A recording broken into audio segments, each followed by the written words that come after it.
इतने वास्तविक संख्या बच्चों में वह पहला है। देखिए, यूक्लिड विभाजिकता प्रमेय का प्रयोग करके 963 और 657 का मौसम मतलब HCF निकालें।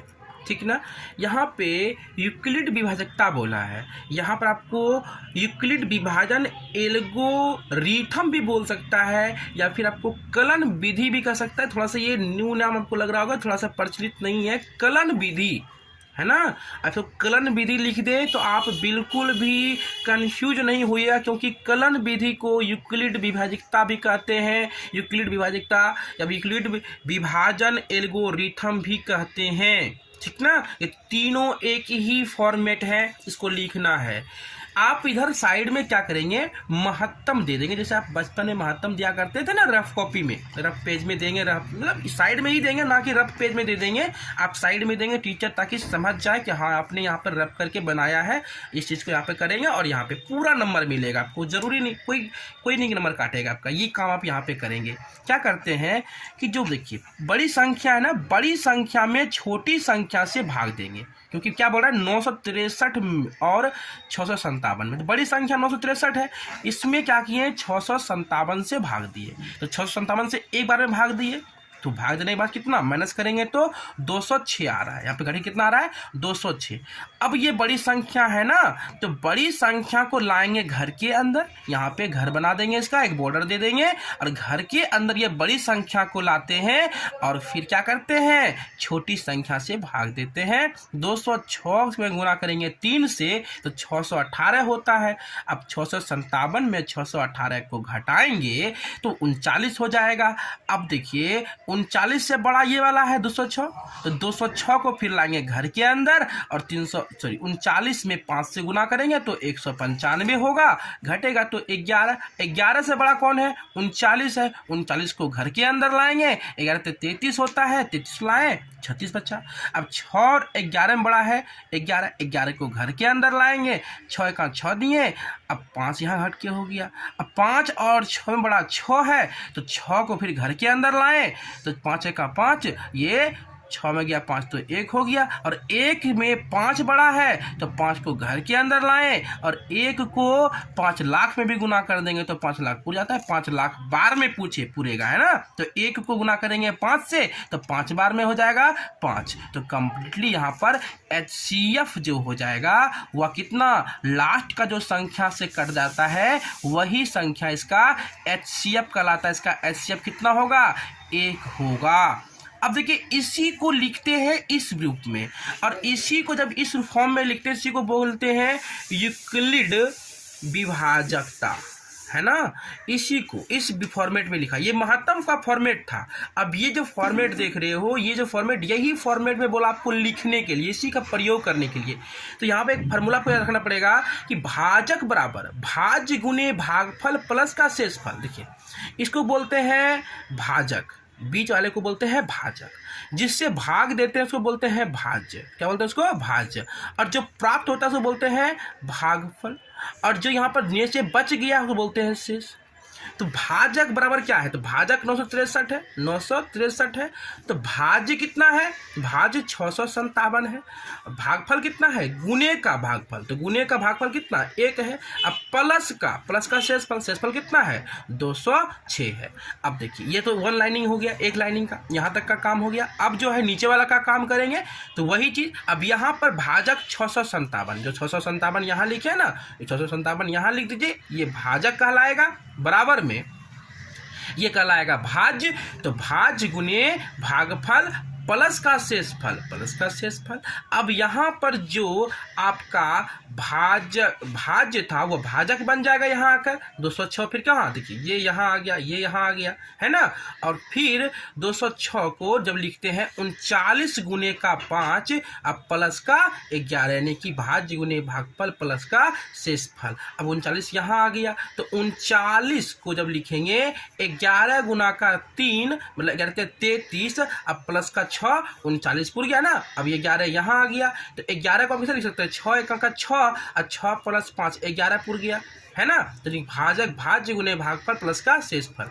अब 6 को इधर ला दिए तो 6 कैसे लिखेंगे, 5 गुना का 1, 5 1 का 5 और प्लस का 1, 6 पुर गया। अब 5 को यहाँ लिखे तो 5 गुना का 1। शेष जब तक 0 नहीं आ जाए, शेष हमारा जब तक यहाँ पर 0 नहीं आ जाए तब तक इसको भाग लगाते जाना है। शेष जहाँ 0 आ गया वहीं पर रुक जाना है। और ये आपका यूक्लिड विभाजकता या यूक्लिड विभाजन एल्गोरिथम, देखिए बता देते हैं, सवाल और नीचे भी है। यूक्लिड विभाजन एल्गोरिथम की मदद से इतने इतने को मौसा ज्ञात करें। यूक्लिड विभाजन एल्गोरिथम वही वाला जो ऊपर बताए हैं, उसी फॉर्मेट में यह भी है, आप ध्यान देंगे, ठीक ना। और फार्मूला जो है आप भाजक गुने भागफल प्लस गुने का शेषफल, सॉरी भाजक बराबर क्या होता है,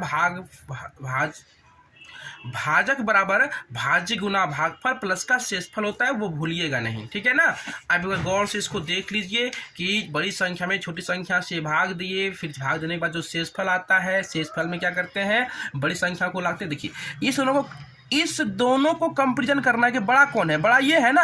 बड़ा को घर के अंदर, जैसे कि बूढ़े बुजुर्ग ठंडा में बाहर जाते हैं, नहीं जाते हैं ना, उसको घर के अंदर रखना है। बच्चे लोग बाहर खेलते हैं, बच्चे को बाहर रखना है, बड़े को घर के अंदर डालना है और छोटे से भाग लगाना है। छोटा बच्चा बड़े का काम करेगा और जो शेष बचेगा फिर यहाँ पर कंपेरिजन करना है। इसका भी तो, ये भी तो बूढ़ा होगा, जब बूढ़ा होगा घर के अंदर आएगा, जो बच्चे होंगे वो भाग लगाएंगे, काम करेंगे और फिर काम करने के बाद जो शेष आता है फिर ये भी तो बड़े बूढ़े होंगे, इनको भी अंदर लाइए। और 15 दूना 30, यहाँ पर 0 हो गया, कहानी यहाँ पर खत्म हो जाता है। इसी को आप लिख देंगे, यहाँ क्या कहलाता है, ये भाजक कहलाता है, ये भाज्य कहलाता है, ये भागफल कहलाता है, ये शेषफल कहलाता है।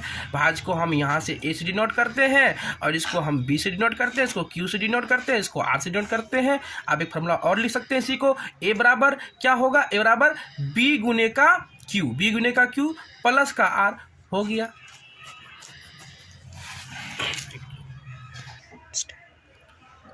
दो पात्रों में यहाँ पे दिया गया है कि 504 लीटर और 735 लीटर दूध रखा गया है, मतलब कि 2 बर्तन रखा है ना, और 2 बर्तन है, 2 बर्तन में इतना इतना दूध रखा गया है, ठीक है। एक में है 504 और एक में है 735 लीटर दूध। आपको एक ऐसा छोटा सा बर्तन लाना है, छोटा सा बर्तन लाना है जिससे कि आप दूध मापो तो दोनों से दूध बराबर भागों में निकल जाए, पूर्ण रूप से निकल जाए। ये नहीं कि छोटा सा घट जाए बढ़ जाए किसी में।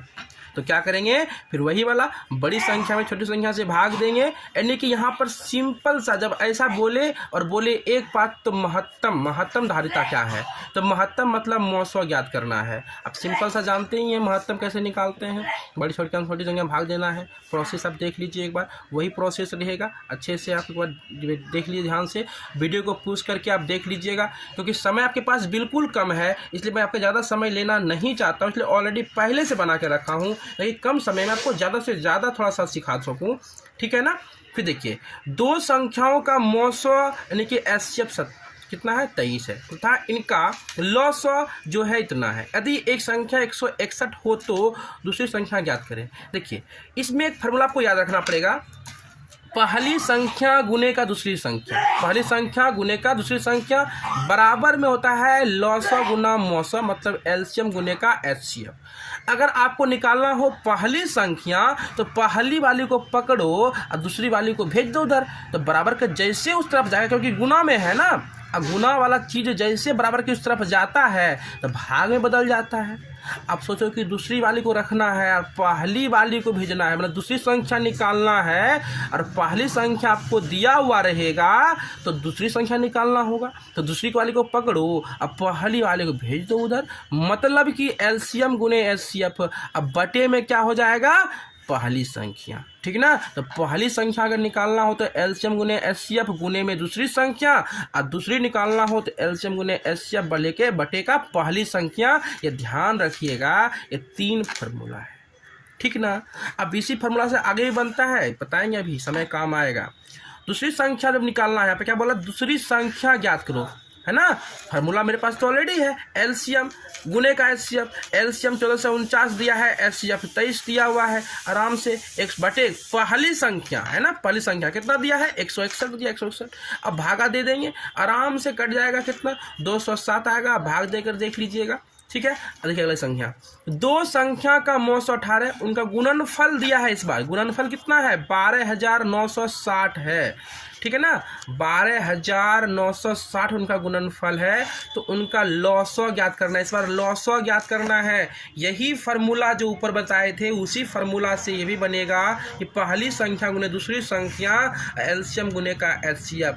इस बार ये पहली संख्या मान लीजिए ए, दूसरी संख्या मान लीजिए बी, ए बी का गुना जो है हमारे पास 12960 है, एलसीएम इस बार नहीं दिया है और एचसीएफ दे दिया है। तो एलसीएम निकालना है, और जिसको निकालना है उसको पकड़ के रखिए, और जिसको नहीं निकालना है पकड़ के इधर लाइए बराबर की तरफ। और जब लाएंगे 12960 में हम 18 से भागा देंगे तो यहाँ पर 720 बार में ये कट जाएगा, और एलसीएम कितना आ जाएगा 720 आ जाएगा।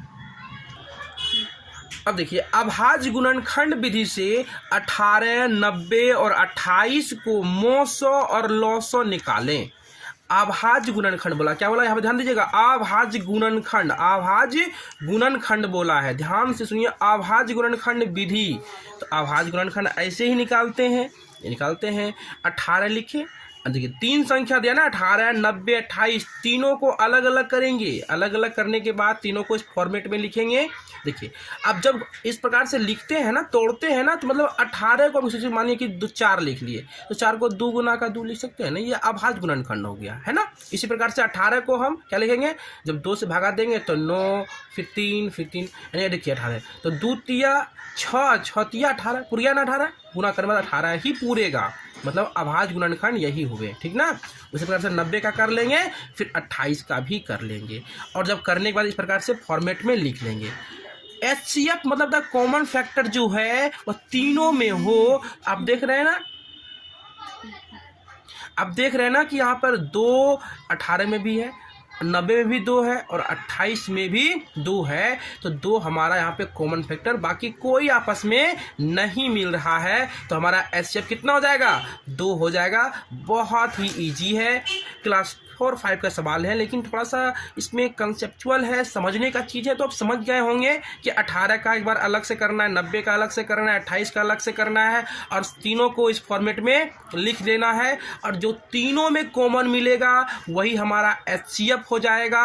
और एलसीएम क्या होगा, इस बार तीनों को ढक दीजिए, और जो 3, 3 तो 3, 3 5, 5 3, 3 तो 3, 3 2, 2 7, 2 7।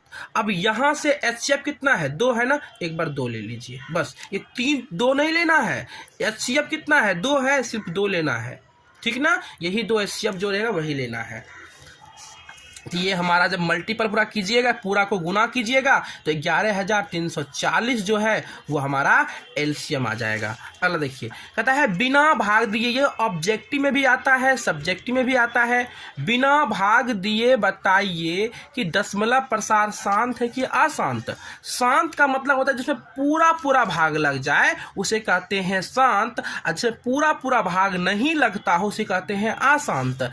तो भाग जैसे कि मान लीजिए कि 1 में हम 7 से भागा देंगे, 0.1, ये 0.7 3, मतलब ये प्रोसेस जो है, फिर सच्चों के 28 या 30 आ गया तो 28, फिर 2, फिर यहाँ पे लगा देते 0 आ गया, 7×9 14, ये आ जाएगा 6, फिर मान लीजिए 0 7 56, मतलब कि फिर मान लीजिए 4, फिर यहाँ पे 5 बार में 35 / 5, मतलब ये कंटिन्यू भागा लगते चल जाएगा।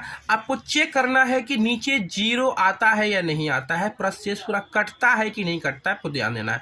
अगर नीचे कट गया, पूरा 0 आ गया तो ये शांत हो जाएगा, अगर 0 नीचे नहीं आता है तो ये अशांत हो जाएगा। लेकिन अब इतना बड़ा भाग नहीं देना है ना, इतनी बड़ी भाग नहीं देना है आपको। कहता है बिना भाग दिए बताना है। इसका एक फार्मूला है 2 पे पावर n × 5 पे पावर m।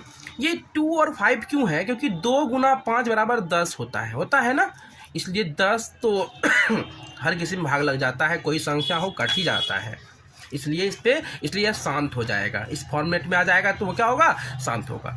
हमेशा देखना है हर वाले से, क्योंकि इसी से इसमें भागा देते हैं ना, इसको चेक करना है। 343 है तो 343 भागा देंगे 7 से दिए तो 49 बार में, फिर 7 से दिया तो 7 बार में, मतलब कि 2 और 5 का कॉम्बिनेशन तो यहाँ मिला ही नहीं। 7 पावर देखो 1 2 3 तो पावर 3, मतलब कि 7 पावर 3 आया है, लेकिन 2 और 5 का पावर तो यहाँ पर कुछ है ही नहीं, इसलिए इसमें कोई डाउट ही नहीं है कि यह अशांत है। तो क्या लिखेंगे, यह 2 power n into 5 power m के रूप में नहीं है, इसलिए अशांत है। फिर देखिए इसको देना भागा। अब 25 को लिखे यहाँ पे फॉर्मेट में, तो 25 यानी कि 5 गुने का 25 क्या है, 5 गुने का 5 25 यानी कि 5 पावर 2। ये देखिए 5 पावर 2, 5 पावर कितना है 2, यानी कि कुछ तो आ गया, 5 का एक ही बात तो आया, इसलिए यह क्या कहलाएगा, शांत कहलाएगा, है ना। अब देखिए अगला चीज क्या है, वही क्या आ गया यहाँ पे कि यह आ गया हमारा 2 3 5, मतलब अलग अलग आ गए हैं, पावर 1 पावर 1 पावर 1, अलग अलग चीज़ आ गई। तो ये बिल्कुल आसान है। कहीं पर अगर ये 3 नहीं होता, ये बीच में 3 जो है वह नहीं होता, 2 और 5 होता तो बिल्कुल यह शांत होता, बिल्कुल क्या होता, शांत होता, लेकिन यह बीच में 3 आके गड़बड़ कर दिया। अगला भी देखिए वही फॉर्मेट। अब 2 पर पावर कितना है, 6 है, 2 है। अगर इसके अलावा 3 4 कुछ और रहता तो फिर ये शांत नहीं होता। अगर सिर्फ 2 है और 2 गुना अगर 5 है ये शांत तो होना ही होना है। तो यहाँ पे देखिए 2 पावर कितना है, 6, तो ये शांत हो गया। अब देखिए HCF दिया हुआ है कितना, यह मानिए A है और ये B है, 306 657 बराबर का 9 दिया हुआ है। एलसीएम इतना ज्ञात करें। क्या ज्ञात करना है हमको, यहाँ पर हमको एलसीएम ज्ञात करना है। ये दोनों तो HCF 9 दे दिया है, एलसीएम कितना होगा, एलसीएम ज्ञात करना है। पहली संख्या गुने दूसरी संख्या बटे का HCF, पता है ना, पहली संख्या गुने का दूसरी संख्या बटे का HCF।